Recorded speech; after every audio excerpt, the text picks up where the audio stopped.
Hey, you wandered into the best Peter Pan game retrospective you've ever seen. And by best, I mean only. Hope you enjoy. So, our story begins... What am I talking about? What story? The only thing you do is look for treasure and rescue some of your homies.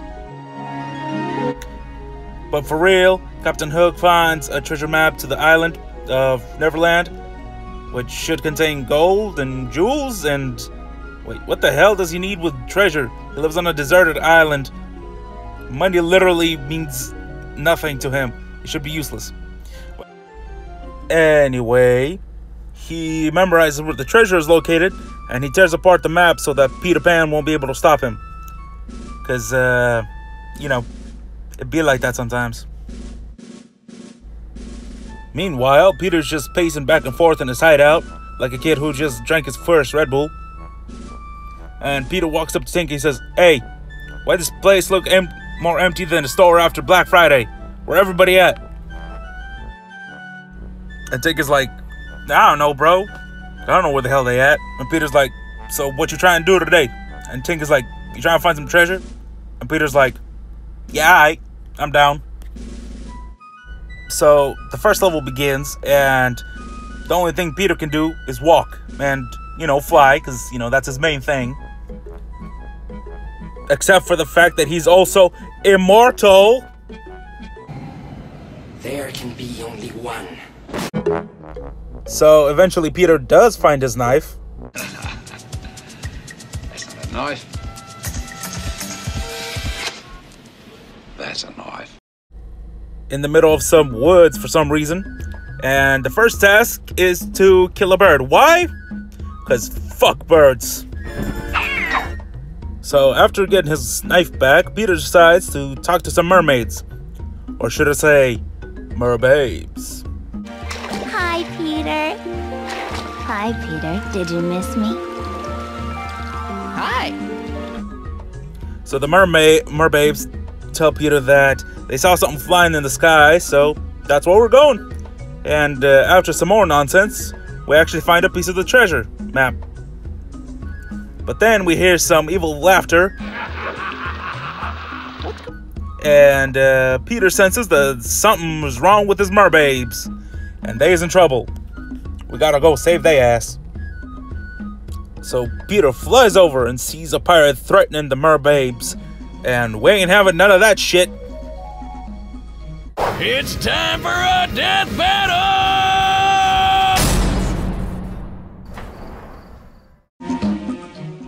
So Peter thinks that this is gonna be an easy battle, but the pirate has an ability called Infinite Knives. But after Peter dodges all the knives and stabs the pirate in the face, he manages to rescue the merbabes. Oh yeah. So after stabbing the pirate in the face, Peter decides to turn his knife into a boomerang. How he does this is, actually I have no idea. He wills it into existence, I guess, I don't know. But at least it does let us kill some more birds. So Peter thinks that this is the perfect time to go search for his homies, because why the hell not? I don't know.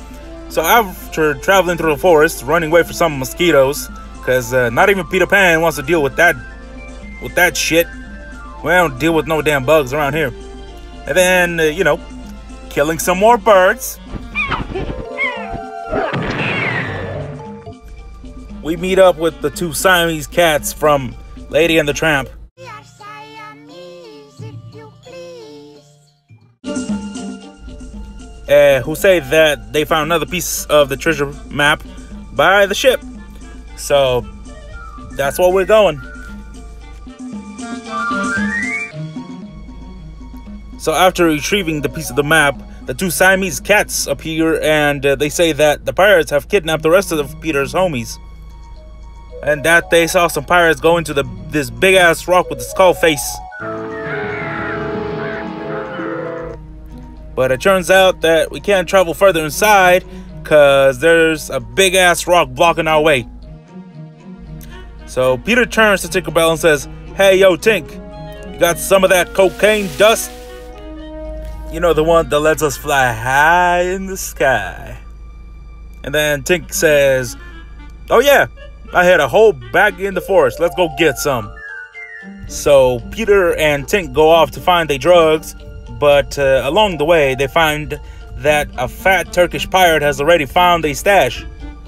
So you know what that means. It's time for a death battle!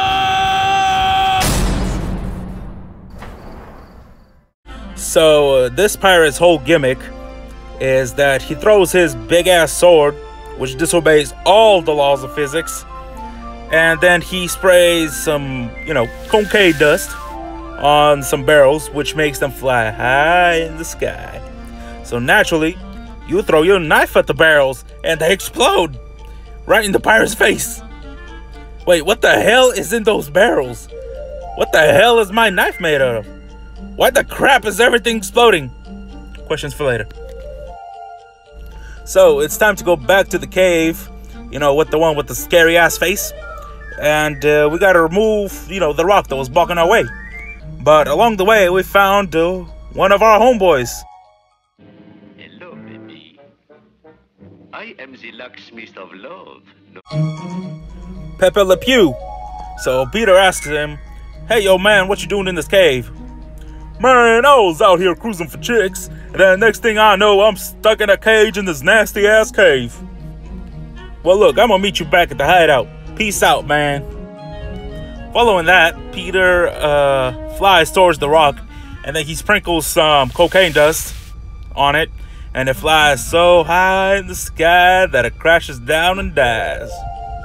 So Peter and Tink travel through the dank-ass cave and come upon a ghost with a bomb strapped to it.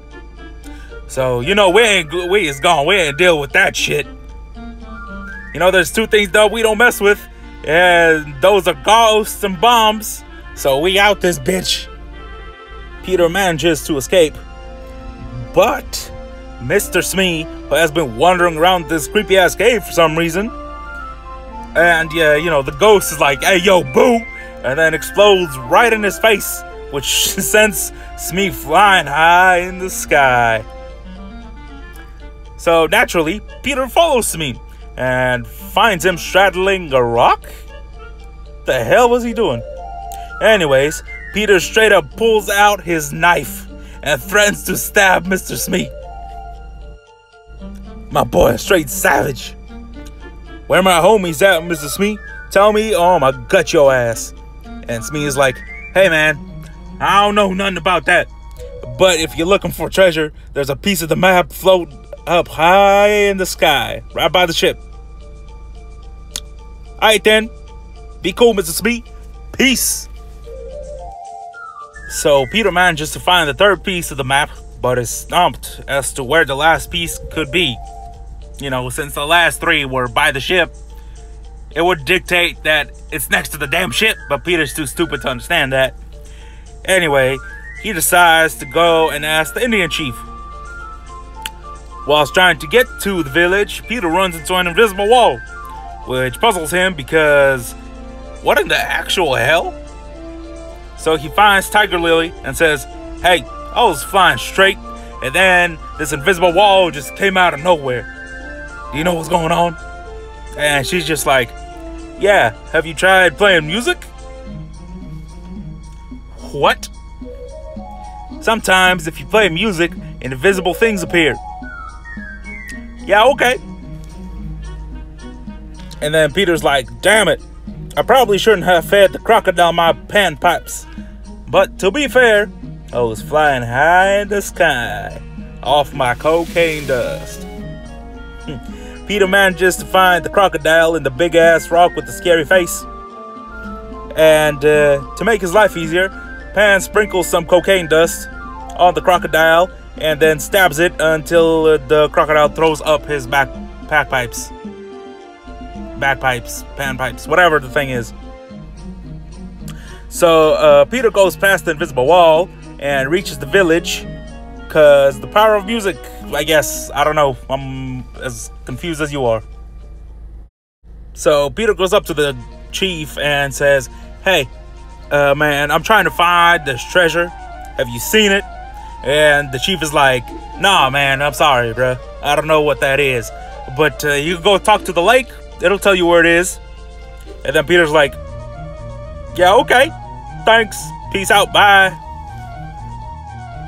At this point, Peter decides that it's time to go and rescue his homies.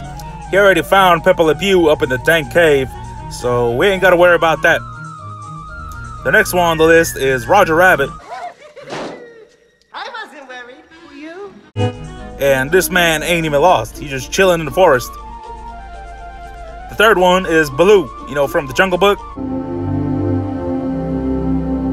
Look for the bare necessities, the simple bare necessities. But for some reason, he's chilling by the beach. Peter's like, hey man, what you doing here? None of your damn business, man. Can't a man just chill, have a vacation? Damn. But I thought the pirates captured you. I'm a grown-ass bear. The hell kind of pirate you think gonna capture my ass? You're right. You deserve a vacation. Okay, bye. And the final guy is Robin Hood. Sweet perfume. Hey, whoa, it's exploding over. You're burning the chow. Who's just chilling in the forest, and when you see him, he's like, verily, verily, verily, something, something, verily, verily. So Peter's like, yeah, okay, man, I'm gonna see you back at the hideout, all right? Peace. No more drugs for that man. So we rescued all of our homies, so you know we good. But while flying by, Peter notices like some teepee just chilling out, you know, in the middle of nowhere, and he's like curious. He's like, I'm gonna go see what's up with that. So he goes down, right, and he sees like this man, and the man's just like, hey, yo, what you doing up here? And Peter's like, I'm just trying to check this out. I've never seen you before. What's going on? And the man is just like, hey, yo, I'm a dealer. Yo, I can sell you some things. What you trying to get? And Peter's just like, yo, dope. I mean, like, what you want for currency? And the man's just like, I want feathers. And Peter's like, why? And then the man's just like, none of your damn business. And then Peter's like, all right, man, chill. I got feathers. I got feathers for days. So the man's just like, hey, yo, come inside. See what I got. I got some lives. I got some cocaine dust. Or we could just chill and watch a movie. What you trying to get?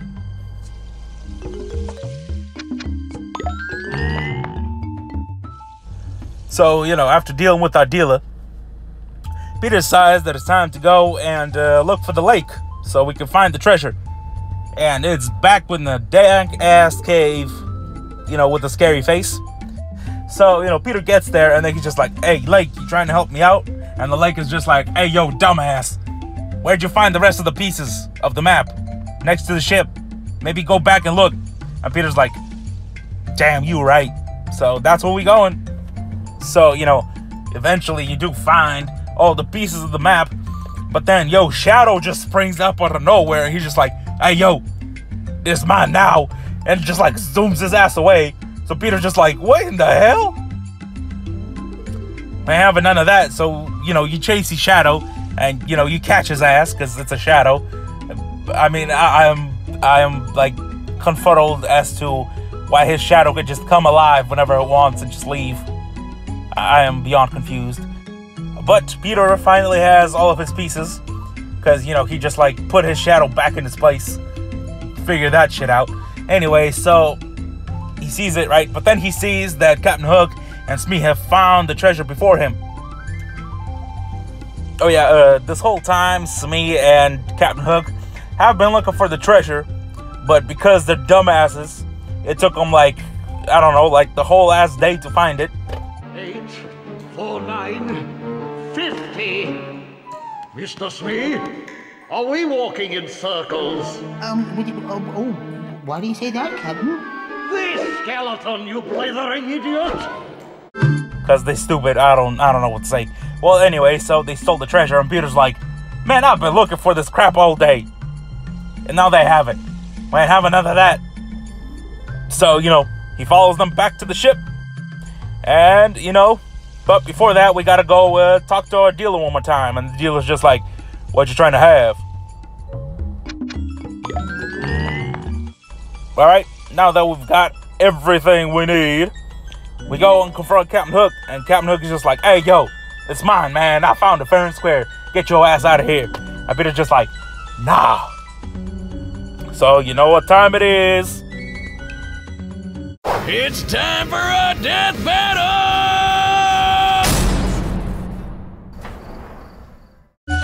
So, I mean, you fight Captain Hook, right?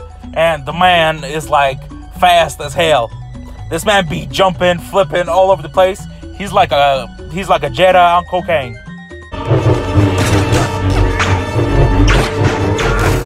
So, you know, after he does that, Smee just like rolls out and starts shooting cannons at your face. But then Peter deflects the cannonball into Captain Hook. Physics be damned at this point. You know, I don't even know what to say. You know, Peter's immortal. We live in a magical island. People be flying. Physics don't matter. So Captain Hook just, you know, gets hit in the face with a cannonball and falls into the water.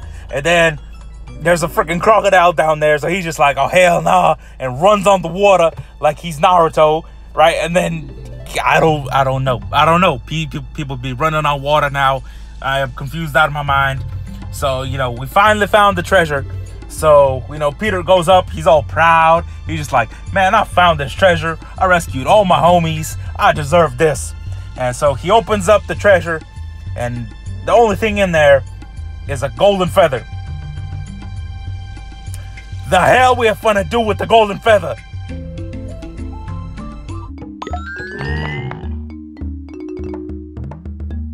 No, but, you know, if I'm being real, this game is really fun. You know, especially if you're into old school platforming, that sort of thing. This game's really fun, especially if you're a fan of, you know, the cartoon. You know, the one from 1950, whatever. And, you know, I do recommend that you play it because it really is fun. You know, all joking aside. But, yeah. Thank you for everybody who made it. Thanks, Disney. And hopefully you don't demonetize me. And thank you guys for watching. Peace out.